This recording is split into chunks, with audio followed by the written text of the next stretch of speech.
Hi, I'm State Representative Maria Robinson.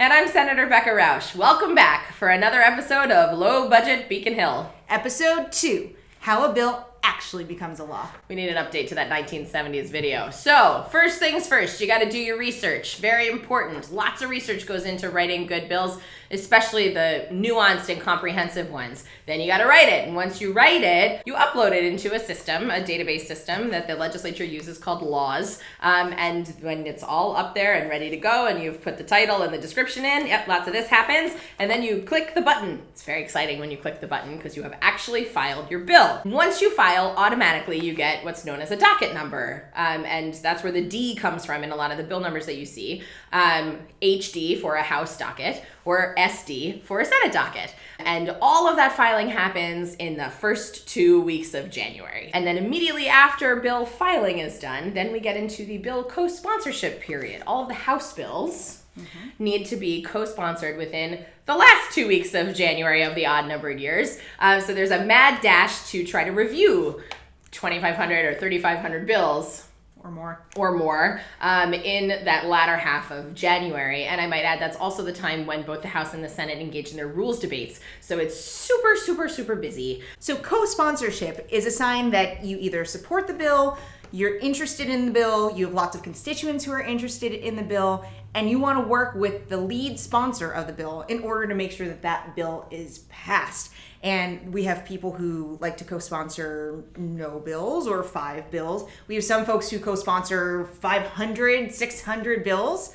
That's one of them right there. In order to show strong support across the board. It helps people, including our leadership and outside advocates, better understand which bills have the best chance of passing based on who is co-sponsoring them. After that, then a bill gets a committee assignment. That means it gets sent to public health or telecom, utility, energy, one of those different types of committees. And then along with that, it gets an official bill number, which will be HXYZ or SXYZ after that. 1, 2, 3. 1, 2, 3, sure, for the non-algebraic amongst us. And then after that, we move into the public hearing time, which is terrific. Every bill that is filed in a timely fashion, that means by the deadline, gets a public hearing, which means anyone can come in and testify on behalf of the bill, either for or against it. Once the hearing has happened for a bill, the committee needs to take some action on it. And there are really 3 choices for what the committee can do. And all of those choices for timely filed bills, whatever the action is, has to be done by the first Wednesday in February of the even-numbered year in our session. That's known as the Joint Rule 10 Day. The 3 options are to report the bill out favorably, and that might be also with a tweak maybe or some kind of edit that the committee might make, but that's a favorable report, right? The bill goes on to the next step of the legislative process. That's option 1. Option 2 is to send the bill to study. This is a way to kill the bill. If it goes to study, nothing else is happening. It's all done. And then the third option, which is extremely rare, but does happen from time to time, the third option is to straight out reject the bill by voting that the bill ought not to pass, right? That's a committee vote that the bill ought not to pass. And that is a very strong statement, if that does happen, that the committee chairs and the committee as a whole strongly disagrees with the policy and the premise of that bill. So after a bill is reported favorably out of committee, then it most likely goes to another committee. Very frequently, this ends up being the Ways and Means Committee because almost all bills have some sort of economic impact. And so it'll go to the House Ways and Means as well as the Senate Ways and Means through its pathway. So it's really important to note that whatever the bill's path might be, the bill can actually get hung up at any point in that process. So if a bill is originally assigned, for example, to public health, and public health issues a favorable report on that bill, and then it goes to healthcare financing doesn't actually need to take any action on that bill. So that bill might come out of that committee and maybe not.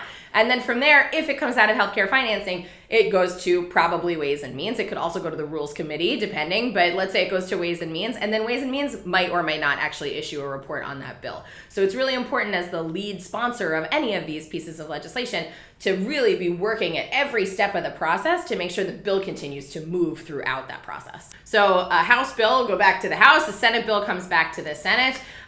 For example, we have a bill.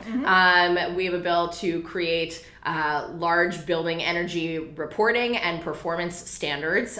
We filed jointly, one bill filed in the House and one bill filed in the Senate. They went to the same committee, and the committee voted out the Senate bill. So the Senate bill came back, and went to Ways and Means, and then that Senate bill, as it progresses, will come to the Senate floor for debate. So we'll take that bill as an example, and the Senate will debate it. And part of that debate process is filing amendments. And each of those amendments will be heard in turn on the floor of the Senate. They get voted up or down. And then once all the amendments are heard, there's a vote on the Senate floor for the full bill, right? The base bill as amended by any of those amendments that might have been successful. And then we're done. And we send it over to our esteemed colleagues in the House, where we do the same exact thing. And it can be a long process. That's what we call when we are in votes, is when we're actually voting on these bills. And again, some of them happen by voice vote, some of them happen usually on the final bill vote. That is a roll call vote where you will be able to see and check how your representative or senator voted, yes or no, on it. And then, usually, this almost always happens, the House ultimately votes on a slightly different version of the bill than the Senate does. And so each chamber appoints 3 members to what's known as a conference committee, usually 2 people from the majority party and 1 person from the minority party from each chamber. And those 6 people sit down and hash it out and decide how the ultimate bill is going to look. Those 6 people have a lot of power and capability to determine what the final bill looks like, and I think that's important.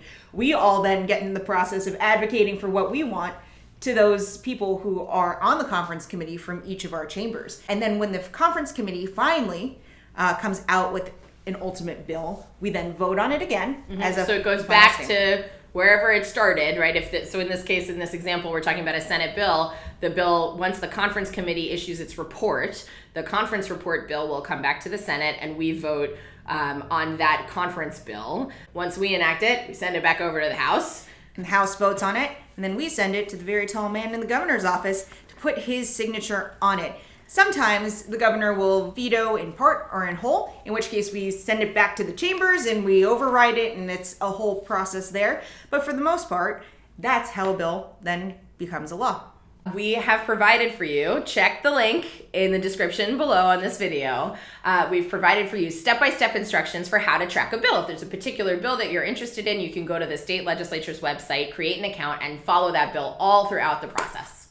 But Becca, what if I'm not interested in just tracking a bill, but actually advocating for a specific piece of legislation? What do I do? Oh, well, first you finish watching this video, and then you tune in next time, and we'll give you lots of information.